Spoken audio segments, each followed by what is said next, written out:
আসসালামু আলাইকুম। দেশে এবং প্রবাসে যারা আছেন সকলকে জানাই সালাম। প্রিয় ভাইরা, আপনারা কেমন আছেন? আশা করি সকলেই ভালো আছেন। আমার ফেসবুক বন্ধুরা যারা আছেন,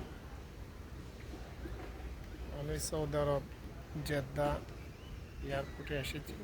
বাংলাদেশের উদ্দেশ্যে রওনা দিব। 8টা আমার ফ্লাইট। আপনারা সকলে আমার জন্য দোয়া করবেন। আল্লাহ যেন আমাকে সহি সালামতে বাংলাদেশ এয়ারপোর্টে পৌঁছায় দেয়। সকলেই সুস্থ থাকুন, শরীরের প্রতি খেয়াল রাখুন, মা বাবাকে খেজমত করুন। খুদা হাফেজ।